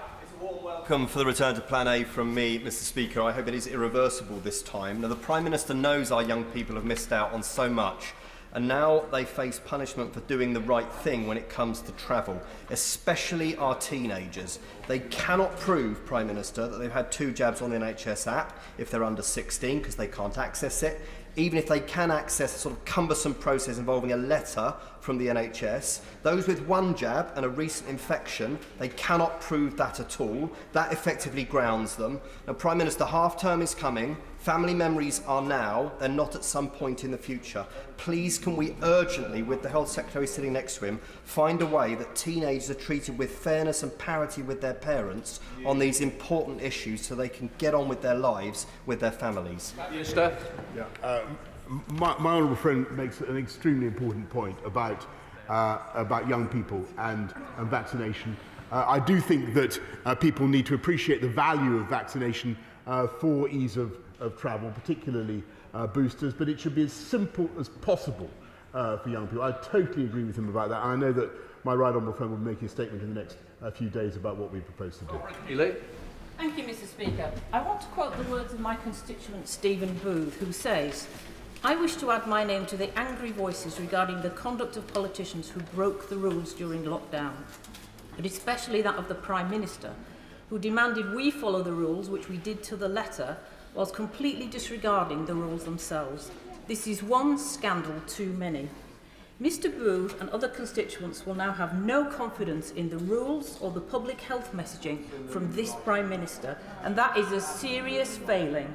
What is the Prime Minister's response to my constituent? Prime Minister. Well, I'm very grateful to your constituent for his point of view, but I think and I understand where he's coming from, but if you look at the evidence, the UK population has been amazing in the way that we have followed the guidance, followed the rules, and the results are there to be seen in what I've been able to announce today. Ruth Edwards. Thank you, Mr. Speaker, and can I warmly welcome the lifting of the restrictions and congratulate everyone involved in the booster vaccine rollout. Mental health services in Rushcliffe have seen a huge spike in demand following the pandemic. Can my right honourable friend reassure me that mental health services will have their share of the billions of pounds of catch-up funding which this Conservative government has awarded to the NHS and which the party opposite voted against? I thank my honourable friend, and she is totally right. I believe the #1 priority now for the British people is not just to keep our economy moving forwards in the way that we are, but to make sure that we clear those COVID backlogs. And you can't do it, Mr. Speaker, without the steps that the government has taken. I thought it was amazing that the party opposite voted against them. Stephen Flynn. Thank you, Mr. Speaker. Can I have confirmation from the Prime Minister? Is he getting rid of the COVID rules simply because he doesn't understand them? Prime Minister. Mr. Speaker, we're able to make progress on the COVID rules and to get rid of them because of our deep understanding of the pandemic, and I thank him and I thank all our Scottish colleagues for the way they've helped to communicate what we're doing in such a way the British people across the whole of the UK has been able to move forward more or less together, so that the differences between us are far smaller than the similarities, and I'm very proud of that. Lee. Only this morning I received an email on behalf of deaf pupils who have been so disadvantaged by forced mask wearing in schools. But for this Prime Minister, we would have had far more severe lockdowns and restrictions. So may I say to him, please, Prime Minister, remain true to your instincts. Please sweep away all these remaining controls like isolation, which are crippling the NHS. And may I say to him, lastly, to paraphrase Leo Amery, for God's sake, keep going. Thank you. Well, that's right. I haven't sat here quite long enough or indeed nothing like long enough in my view. But Mr. Speaker, yes, I think he's quite right about schools, and it is incredible. It is very important to keep them going, but also I think that masks do erode our ability to educate properly, to learn properly, and I'm glad that they're going. Emma Lilbert. Thank you very much, Mr. Speaker. Today, the Department for Health and Social Care, the Royal College of Nursing and others have rightly raised concerns regarding what they refer to as the rationality, proportionality and recklessness of mandatory vaccination for NHS staff. With approximately 100,000 vacancies already, does the Prime Minister think that come April, sacking over 70,000 NHS staff will increase or decrease the pressures on our NHS? Prime Minister. I hear her point, and many other colleagues have made this point today, and I'm glad that the numbers are going up. But actually, her front bench doesn't agree with her. They do agree with the policy that we've, as far as I understand their position. I just repeat, I do think it is the duty of healthcare professionals to get vaccinated. Miriam Kate. Thank you, Mr. Speaker. I am absolutely delighted with my right honourable friend's announcement that children will no longer be required to wear masks in schools. And it's a welcome and evidence-based return to prioritising the interests of our children, who have suffered greatly during the pandemic. My right honourable friend knows that I haven't always been a supporter of restrictions, but does he agree with me that under a Labour government, far from being the freest country in Europe, we would have had longer, harder lockdowns and school closures, causing immeasurably more harm to the poorest, the youngest and the most vulnerable in our society? I see the gentleman on the opposite front bench shaking his head. He was cruelly exposed last week for the way he called repeatedly for lockdown, Mr. Speaker. And that is the reality. No, Mr. Speaker. The reality is that they would have kept us in lockdown in July, and their response to Omicron was to call for a roadmap back into lockdown. And she is totally right, Mr. Speaker. Callum Mahmood. Thank you, Mr. Speaker. In Birmingham, we've been trying to tackle areas of low vaccine take-up, and it's been difficult to do that. When we go to people now, they are saying if these rules aren't good enough for the Prime Minister, if they're not good enough for Downing Street, and this Prime Minister couldn't tell the truth if his life depended on it, what would I say now to my constituents now to ensure that to have that take-up of vaccine? Prime Minister. Mr. Speaker, I should vote Conservative, obviously, but get boosted now, is what I would say. Jenkinson. Thank you, Mr. Speaker. Can I thank my right honourable friend for standing firm immediately before Christmas in the face of much pressure from the opposition for further restrictions and to effectively cancel Christmas. It's due to his instincts that we're the freest country in the Western world, and we're the one leading the way in showing the rest of the world how to live with COVID. Throughout the pandemic, we've had masks in schools in Cumbria, even when the guidance did not recommend them, to no effect on case rates when kids started mixing again. And in fact, as proven by the Leader of the Opposition, who has been struck down by COVID a number of times, despite allegedly wearing his mask. Can my right honourable friend confirm to me that the guidance will go further than not just requiring, but will remove masks, the option for masks in schools completely? Minister. Mr. Speaker, I thank my honourable friend, who is a fantastic campaigner for Workington and for liberty, Mr. Speaker, and he's absolutely right about what he says about masks in education. I'm delighted they're going, and we will make sure. I think we need to work together to ensure that we have a way of living with COVID that ensures they never ever come back. Neil Hanby. Thank you, Mr. Speaker. Early in the pandemic, the government banged the fist on the table and demanded that the UK diagnostic sector respond to the challenge ahead. The industry responded, and their reward was to be ignored and sidelined, because contracts there came none. 2 weeks ago, the UK diagnostics industry looked on in disbelief as the PM bragged about government support for manufacturing for lateral flow devices. Yesterday, the Secretary of State bragged about buying UK-manufactured lateral flow devices. I could ask the Prime Minister how many UK-manufactured lateral flow devices his government have purchased, but I don't need to, because the answer is none. Why is the Prime Minister trying to hide his government's undermining of the UK domestic diagnostic sector?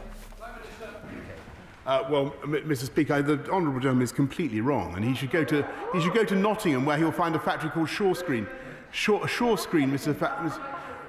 which makes lateral flow kits, and we have bought millions and millions of them, Mr. Speaker. Yeah.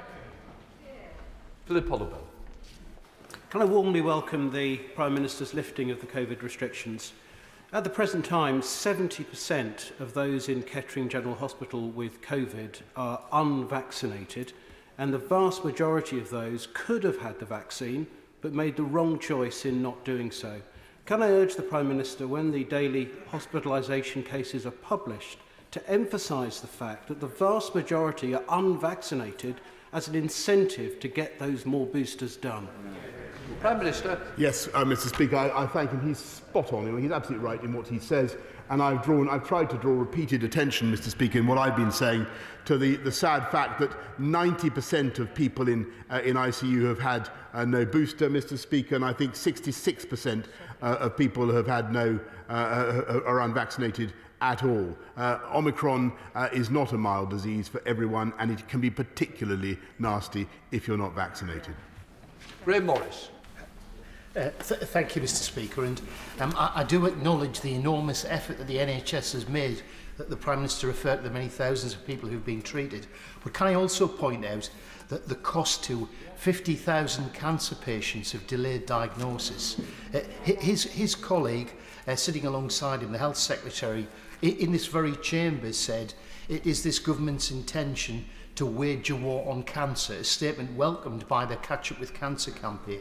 But may I respectfully remind the Prime Minister, unless this rhetoric is backed up by a plan, by new resources to address the workforce crisis, new IT networks and new equipment, then it'll just be seen as empty rhetoric. Minister. I thank and I agree with him completely. And tackling the cancer backlog is a massive priority for the government. It's not just a question of making sure people have access to the right drugs. The delays are very largely caused by delays in diagnostics, by scans, by screens, as he knows. That's one of the biggest problems we've got. That's why since October, we've rolled out 40 community diagnostics hubs, and they'll be part of a total of 100 going forward. We want to see many more, much more rapid diagnosis to help contract those periods that people are now spending on the waiting list, Mr. Speaker. Dr. Andrew Morrison. Thank you, Mr. Speaker. I draw attention to my entry in the register. The Prime Minister made the right call on restrictions before Christmas, and he's made the right call today, except in one respect, and that is the compulsory vaccination of NHS workers.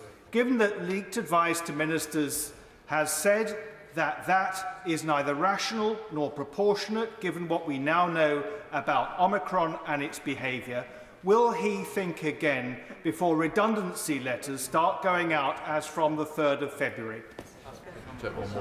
Prime Minister. Yes, Mr. Speaker, the argument has been well made by colleagues across the House today. I just remind my right honourable friend, this is something that is supported by the NHS themselves for patient safety. It's a very difficult point when it comes to patients who have contracted fatal nosocomial COVID, nosocomally acquired COVID. People do want their medical staff to be vaccinated. I would just repeat what I've said throughout the afternoon. I do think it's the responsibility of all healthcare professionals to be vaccinated, and I hope that's a view that he shares as well. Janet Day. Thank you, Mr. Speaker. Parents and carers are concerned about their child's safety and protection from the virus. Ventilators are proven to work to reduce the spread of the virus, and I'm aware that the government has provided a fraction of ventilators to schools. But can the Prime Minister confirm and say when ventilators will be provided in schools up and down our country, all schools up and down our country? Yes, Prime Minister. I thank her very much. Yes, from memory, Mr. Speaker, we've supplied 350,000 CO2 detectors, and we're also supplying, I think we're supplying 7,000 ventilators, Mr. Speaker. I realise that doesn't cover every school in the country, but on the other hand, not every school in the country does have a severe problem with it, and many schools are dealing with it, in my experience, with a great deal of practicality and common sense. Stephen Metcalfe. Thank you, Madam Deputy Speaker. And can I too welcome the Prime Minister's statement? Can he reassure my vulnerable constituents that the move and the general government approach to COVID is based on the trends in data, and that despite some still very high case rates, the risk of serious disease faced by a double-vaxxed and boosted individual is very low, and that they should continue to live their lives to the full along with the rest of us? Prime Minister. Yes, yes, Mr. Speaker. I think my honourable friend is completely right, and I think that COVID has caused a great deal of apprehension across the country, particularly amongst vulnerable people, in my experience. And it is important as we go forward and we recover our freedoms that they, in particular, regain the confidence to live their lives to the full, as we would all want. Hilary Benn. Thank you very much indeed, Madam Deputy Speaker. Following the Department of Health's discussions with the Information Commissioner, is the Prime Minister satisfied that NHS employers will have access to all the information they require in order to ensure that all of their staff have indeed been vaccinated? Prime Minister. Yes. The right honourable gentleman makes an extremely important point. The data I have at the moment is that it's up to 94.7%, I believe, of NHS staff who have been vaccinated. That's a great improvement, but we've got to make sure that we cull all the data as fast as possible, and we work with all the NHS trusts to get that data as fast as possible. I think one of the big things we've learned in this pandemic is that data needs to be much more accessible, faster to the Department of Health. Alberto Costa.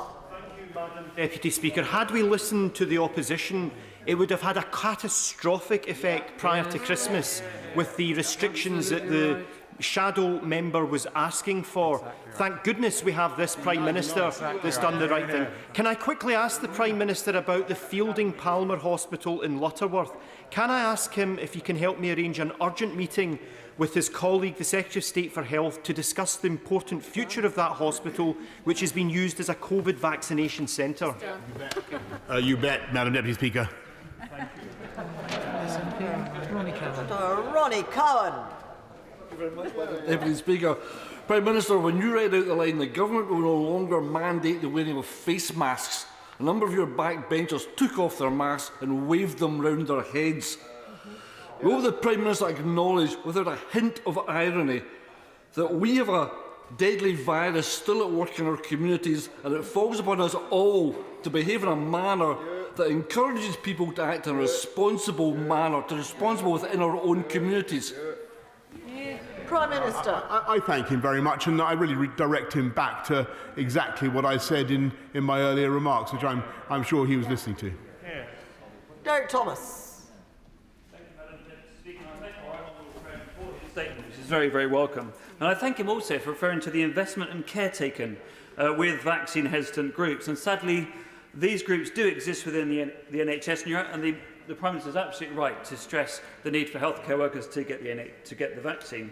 However, can I ask the Prime Minister, and I've heard what he said this afternoon, can I ask the Prime Minister to carefully consider the consequence for our NHS in each of our constituencies if we cannot convince the remaining 5% of NHS staff yet to have the vaccine?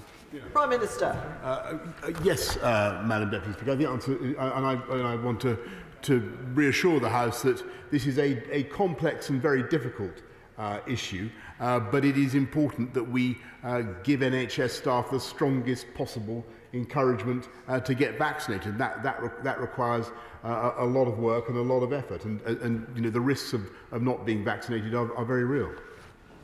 Florence Eshalomi. Thank you, Madam Deputy Speaker. I also want to pay tribute to fantastic NHS staff up and down Vauxhall and many volunteers helping with the rollout of the booster jab. I speak regularly to staff at St Thomas's Hospital in my constituency, a hospital that the Prime Minister knows very well, those hard-working staff who cared for him when he was sick with this deadly virus last year. But those staff tell me that they're tired. Those staff tell me that they're stressed mentally. Those staff are burnt out. What is the Prime Minister going to do to address, one, the staffing shortages across our NHS, and two, the sheer mental health stress that our staff are facing day in, day out? Can I just echo what the Honourable Lady said about the staff at St Thomas's, to whom I obviously owe a massive personal debt. They are indeed wonderful people, and I know that they're tired now, but they've kept going, and London hospitals went through a pretty nasty wave of Omicron, and they got through it brilliantly. We've got to make sure that we continue to support them with investment, but also with more staff. And I find talking to them, that is the thing that really helps. Another pair of hands in the night to help you on the ward, it can make a huge amount of difference. So that's why it's important there are another 44,000 in the NHS this year than there were last year, in 2020 I should say. But we need to do more. And that's why I think that the 36 billion more that we're putting in over 3 years is hugely, hugely necessary. And I don't want to make a political point again, but I wish her side had voted for it. Andrew Jones. Deputy Speaker, I welcome the Prime Minister's statement today. I think he's been so right to highlight both the sacrifices made by the British people and the success of the early vaccination and booster programmes. I think this news will be particularly welcome for those desperate to see loved ones in care homes, but there is a risk for those listening to his statement today, they might think that the job is done. Will he continue to ensure the NHS focuses upon making sure as many people as possible can be vaccinated as quickly as possible, particularly amongst the harder to reach groups? Yeah. Prime Minister. My right honourable friend is very wise and completely right. And I know that many honourable members across the House and right honourable members totally share this and get this. This is not the moment when we're rolling out the bunting and saying it's all over. We're not saying that because we've got to be cautious and we've got to continue to recognise that this is a virus that is not mild for everyone. And as he rightly says, if you're not vaccinated, its consequences can be severe. So for heaven's sake, get boosted. James Murray. Thank you, Madam Deputy Speaker. Madam Deputy Speaker, the Prime Minister spoke about the importance of the vaccination programme, but the truth is that first dose, second dose and booster jab rates in my constituency of Ealing North are significantly behind the national average. Can the Prime Minister please explain the detail of what he is doing to drive up vaccination rates in my constituency and elsewhere? He's making a very, very important point because we need to drive up not only booster take-up but also there are lots of people who haven't even had first or second dose. But since we launched the booster drive, actually we had a beneficial effect on first and second dose take-up as well, and I think we had 2 million more in December alone. Sherilyn McCrory. Thank you, Madam Deputy Speaker. Thank you, Madam Deputy Speaker. I thank the Prime Minister for his statement today, and I'm sure it's going to be welcomed by the people across Cornwall. I'd like to put on record my thanks, sincere thanks, to the NHS and social care staff across Cornwall who've not only cared for the people of Cornwall but also family members of mine throughout this pandemic. Last night, Cornwall Council announced that we were in a critical incident for adult social care. As we know, this is multifaceted, but one of the reasons that the Cornwall hospitals have struggled this pandemic is partly because of the brilliant infection control that they've had to put in place in the hospitals, which has lowered the capacity of beds. With this announcement, can my right honourable friend and Secretary of State work at pace to give hospitals a reassurance that this can soon be lifted? Prime Minister. Yes, she is absolutely right, and that's why we gave another £300 million of funding this December. Rachel Maskell. Thank you, Madam Deputy Speaker. Now is not the time for complacency. 1,000 people have died over the last week, 438 just yesterday. But I'm also concerned about complacency in putting everything into the vaccine. Whilst I really do encourage everyone to get vaccinated, according to government's own figures, the depletion rate of the efficacy of the booster vaccine is between 40% and 50% after 10 weeks. So what happens then? What are the next steps? And is it really worth sacking NHS staff for that? Prime Minister. I totally support what she says about combating apathy. I do think that apathy is our foe now, particularly amongst people who think that it's so mild they don't need to get vaccinated. As the Honourable Gentleman was saying, people need to get their first dose and their second dose, and they need to get their booster. Jason McCartney. Thank you, Madam Deputy Speaker. I very much welcome the Prime Minister's announcement today, having backed his very cautious and calm and proportionate Plan B measures. I'd like to congratulate everybody involved in the superb vaccination rollout. Last week I had a telephone call with a constituent who is an ambassador for Blood Cancer UK, and he told me about the challenges still facing those who are immunosuppressed. Will the Prime Minister please ask the Health Secretary if he could please update the guidance and support for those with blood cancer and other conditions so that they can emerge from the Omicron wave and COVID, live with it safely and cautiously. Prime Minister. My honourable friend is completely right to draw attention to those who are living with conditions that make them particularly vulnerable. That's why it's so important that amongst all the other things that the government has done, we've invested more in antivirals per head than any other country in Europe, Madam Deputy Speaker. Deirdre Brock. Deputy Speaker. Reports are circulating that the government plans to lift all restrictions by early March because Number 10 thinks that we must all just learn to live with the virus. 438 people across the UK yesterday failed to live with the virus, Madam Deputy Speaker. How does this Prime Minister persuade their loved ones that wholesale lifting of restrictions is not premature and misguided. I must just repeat, Madam Deputy Speaker, that's not what I said in my statement, but I do think this is a balanced and proportionate approach, and I noticed that measures are also being lifted in Scotland, and I think that is appropriate. Mike Wood. Thank you, Madam Deputy Speaker. Many people were sceptical that the sunset clauses would ever be triggered, and so I congratulate the Prime Minister on responding to the clear evidence by bringing Plan B to an end. But as COVID will be with us for a long time to come, will he ensure that regional Nightingale hospitals maintain the surge capacity necessary to deal with any future variants, so they don't put unsustainable pressures on our NHS and we don't have to see the kind of restrictions we have over the past 2 years?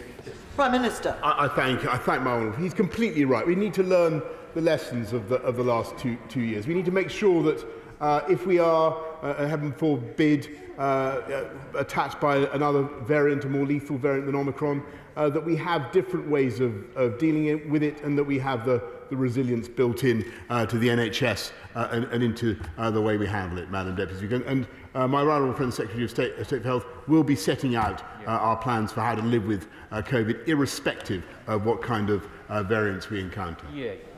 Daisy Cooper. Thank you, Madam Deputy Speaker. I was very concerned earlier today to hear the Prime Minister repeat an incorrect claim. He said that the UK was only able to roll out approve the vaccines because we had left the European Medicines Agency. That claim has been roundly debunked repeatedly, including by full facts in December 2020. So could I ask the Prime Minister whether he was aware that that claim was incorrect, or is it just that in the course of the last year nobody has told him? Prime Minister. Madam, it's not incorrect. We were the first. We were the first. Well, we were the first country in the world to license a vaccine. I mean, what, that's a fact. That's a fact. Is she going to deny it? It's true. Danny Kruger. Thank you, Madam Deputy Speaker. I want to make an appeal across the House to both front benches. We voted for the compulsory vaccination of NHS staff on the basis of the argument that it significantly reduces transmission. It now appears that that evidence is changing. I note the very careful words the Prime Minister used to my honourable friend, the member for Forest of Dean, when he said that he would reflect on this policy. I hope that both front benches might reflect on it and consider the advice of the Royal College of Nursing that we should at least delay the implementation of this policy until the evidence is clearer. Prime Minister. Well, I'm grateful. I repeat my very careful words to my honourable friend for the Forest of Dean, but I also repeat that what I think is common ground, that it is the responsibility of every healthcare professional to get vaccinated. Jim Shannon. You, Madam Deputy Speaker, can I also thank the Prime Minister for his statement today? And as we all know, it is thanks to the sterling and courageous efforts of our NHS staff and many dedicated volunteers that government was able to deliver some 36 million booster vaccines across the whole of this great nation, the United Kingdom of Great Britain and Northern Ireland. As restrictions ease, what additional monies are going to be provided for the Northern Ireland Executive by way of COVID recovery funding for our businesses who have suffered due to the ongoing restrictions? Thanks very much. I thank him, and I'm very proud of all the work that we've done together with authorities in Northern Ireland to ensure we look after business, the furlough scheme, all the loans that we've made available, but also to make sure that we continue to support Northern Ireland economy as we come through the pandemic and beyond. Scott Benton. Thank you, Madam Deputy Speaker. Last summer, the government's decision to remove all COVID restrictions and to reopen society was proved correct, and the decision to resist all calls for further restrictions before Christmas, craved for by the opposition, has again been proved correct. Does the Prime Minister agree that whilst those on the opposition benches dither, delay and opine in hindsight, on COVID, this government gets the big calls right? Prime Minister. Yes, I thank him for that excellent summary of what I was trying to say in my response to the gentleman opposite. I mean, it would have been a great thing, would have been a fine thing throughout this pandemic to have had useful advice and cooperation from the opposition. We didn't get it, but I think we've taken the right decisions on the whole, and we've got the big calls right. Dave Dugan. Thanks, Madam Deputy Speaker. I'd like to take this opportunity to thank staff at NHS Tayside, but also the Angus Health and Social Care Partnership for the tremendous work that they've done. But if you look at the COVID heat map as of the 18th of January across the United Kingdom, of the 4 categories, almost all of England is in the top 2 infections per 100,000, whereas all of Wales and all of Scotland is in the bottom 2. So why is now the time to reduce control measures in England? Is it on the basis of public health advice? Or is the Prime Minister having to kowtow to the febrile ambitions of his backbenchers on whom his future now depends? Prime Minister. Well, really, Madam Deputy Speaker, that's a complete travesty. Because you look at the numbers, I think even the front bench opposite, I think, have accepted. They are going down in all age groups across the country. And what's so interesting is that hospitalisations have not only stabilised but started to come down. That's always been that's been the most important thing for me, and that's why this is a sensible and proportionate step to take. But I've got to remind everybody that, and I remind him that it's still important to be cautious, and I'm sure he will be. Ian Lavery. Thank you, Madam Deputy Speaker. Before the Prime Minister becomes overly euphoric about COVID, I think the Prime Minister might just do well to remember that as 150,000 plus people died in this country as a result of COVID. And, of course, yesterday 438 people died as a result of COVID. In my constituency on December the 9th, Prime Minister, when you introduced Plan B, the rate per 100,000 was 412.6.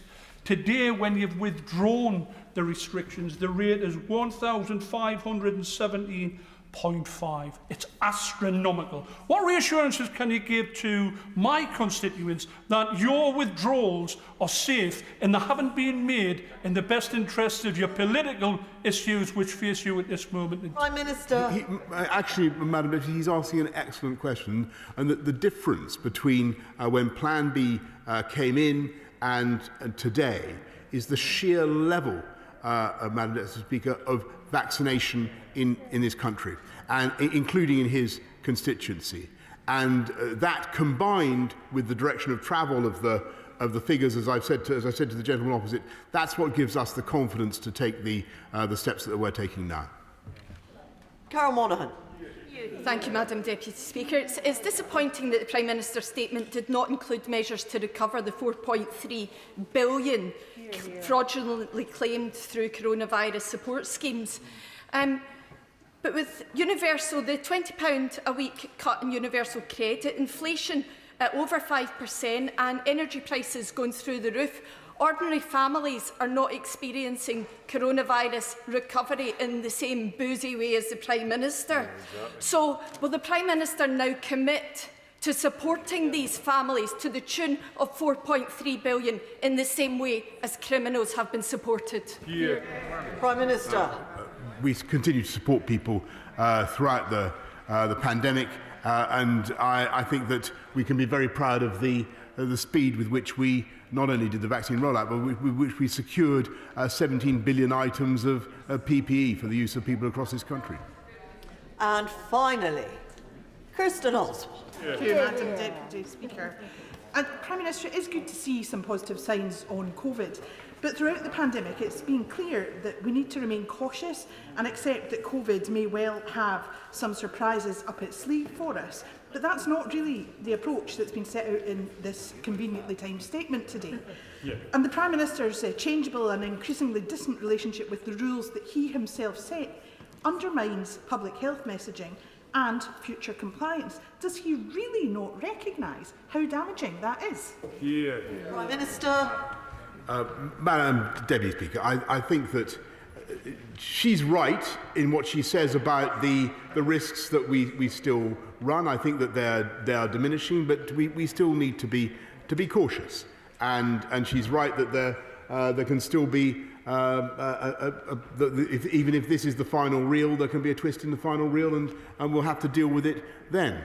But what I can tell her is I think that the government has been able, to a quite amazing extent, working with healthcare professionals up and down the country to deliver, directly on her point, to deliver a vaccine rollout that has commanded the confidence of the British people in a way that I've never seen anything like it. And then there are countries around the world that have never seen anything like it. And do you know what, Madam Deputy Speaker, it was done not by, as I said, it was done not by compulsion. We've got the numbers up to their absolutely stratospheric levels. More than 90% of people over 60, Madam Deputy Speaker. Huge numbers of people still coming forward to be vaccinated entirely voluntarily, because in spite of all the noise and all the hubbub and all the politicking, they are listening to the messages and they're understanding it. And I owe them my deepest thanks. Thank you. Thank the Prime Minister. I will pause to allow members to leave the chamber, which I hope they will do so quietly and quickly, as we now come to the personal statement by Daniel Kaczynski. Thank you, Madam Deputy Speaker. Madam Deputy Speaker, last week the Committee on Standards published a report on my conduct following a complaint from Sir Stephen Irwin, the chair of the independent expert panel, that I had not abided by a determination of the IEP, that I apologise unequivocally to the House for my behaviour in bullying members of House of Commons staff. I sincerely apologise for my conduct, which led to this investigation. I acknowledge that in speaking to journalists and the radio, I undermined the sincerity of the apology I gave to the House on the 14th of June 2021. I am sorry that my conduct will have had a further harmful effect on the complainants and that it may have diminished public confidence in the process. I will be sending a written apology to the Parliamentary Commissioner for Standards, the chair of the independent expert panel, and the original complainants. I am conscious that my conduct may have merited suspension from the service of the House for a longer period, and appreciate the committee's consideration of the difficulties that I was experiencing in my personal life at the time and the mental health issues I explained to them. I accept that speaking out in the way I did to the media had a detrimental effect on the House's conduct policy by undermining the integrity of the complaints process, and I deeply regret my actions. I am committed to learn from the mistakes I have made and to work on my personal development, especially in my communication with others in every interaction that I have. I hope others will learn from my experience, and I would be happy to share what I have learned with others. The House has rightly worked hard to change its culture so that everyone who comes onto the estate or has any dealings with Parliament feels safe from bullying or harassment. I want to do everything I can to assist in that, and I regret that my actions fell short. Thank you, Madam Deputy Speaker. Thank you.